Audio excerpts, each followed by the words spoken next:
Opening, strong hook, reflective tone. The summer fair was alive with color and sound. Children's laughter rang through the air, the smell of cotton candy and roasted peanuts drifted in the breeze, and the carousel lights twinkled like stars against the fading sky.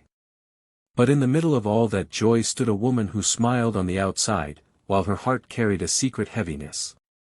Her name was Maggie. At 28, Maggie's life was simple but hard. She worked long shifts at the local diner, paid her bills one day at a time, and raised her 6-year-old boy with every ounce of love she had. Yet deep down, a voice haunted her. No one will ever marry a woman with a child. It wasn't just her own thought. It was what people whispered behind her back. In a small town, words travel fast, some kind, some cruel. Maggie had learned to hide her hurt, to smile politely, but at night, when her son was asleep, the silence reminded her she was alone. Character introduction: Daniel enters. And then came Daniel Hayes. Daniel wasn't the kind of man who made a grand entrance. He was quiet. A cowboy who spoke little, but when he did, people listened. His shoulders were broad, his skin tanned from the sun, and he had a way of tipping his hat that made folks feel seen, not judged. The first time Maggie noticed him was at the diner. He ordered black coffee and eggs, nothing fancy. But he came back the next day. And the next. Each time, he asked, "How's your boy doing? School going all right?" At first, Maggie brushed it off as polite small talk. But then she realized. Daniel remembered the details. He cared to ask. And slowly, quietly, he began weaving himself into their lives. Relationship growth, with detail and dialogue. One rainy afternoon, Maggie came home to find her porch steps fixed. Daniel was there, wiping sweat from his brow.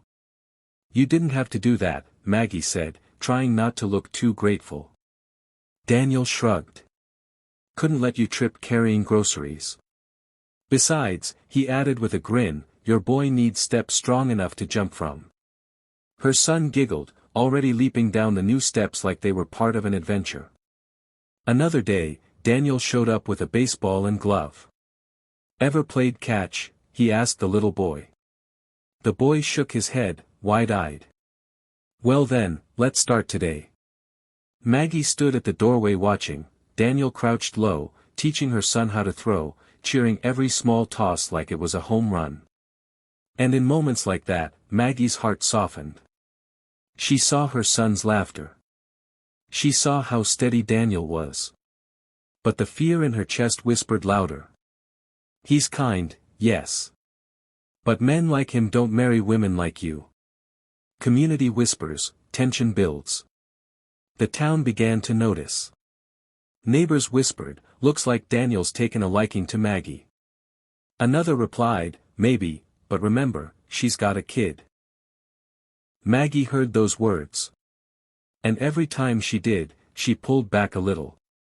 She convinced herself that this was temporary, that one day Daniel would wake up, realize the weight of her world, and step away.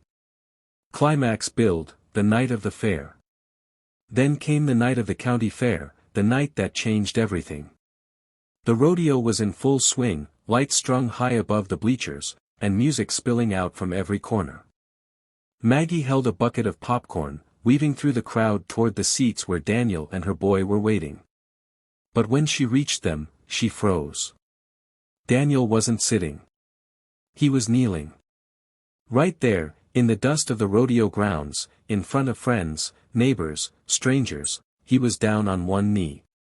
The crowd quieted, the announcer's booming voice fading into the background. Maggie's son stood beside Daniel, one small hand resting on the cowboy's shoulder, his eyes sparkling with wonder. Daniel looked up at her, steady and sure, and spoke loud enough for all to hear. "Maggie. I know what you've told yourself. That no man would ever marry you because you've got a child. But that isn't the truth. The truth is, I don't just want you. I want both of you. If you'll let me, I'd be honored to build a family with you, right here, in front of everyone who matters." Emotional climax. The world blurred. Maggie's heart pounded. Every scar, every insecurity she carried rose up, and then melted under the weight of his words. Her boy tugged at her dress and whispered, "Say yes, Mama." Her lips trembled.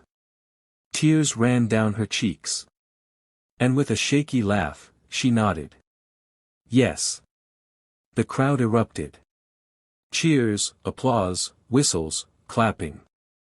But in that moment, Maggie heard only her son's laughter, and the steady heartbeat of the man kneeling before her. Resolution, tender and hopeful. That night, back at home, Maggie watched as her son drifted to sleep in Daniel's arms. A sight she thought she'd never see. And she realized something she wished she'd known years earlier. Family doesn't always come the way you expect. Sometimes it comes after heartbreak, after loneliness, after years of doubt. And when it does, it's even more beautiful than you imagined. Closing, uplifting message. Love doesn't measure your worth by your past. It sees your resilience, your heart, the life you've built through struggle. And the right person won't just accept your world. They'll want to belong to it.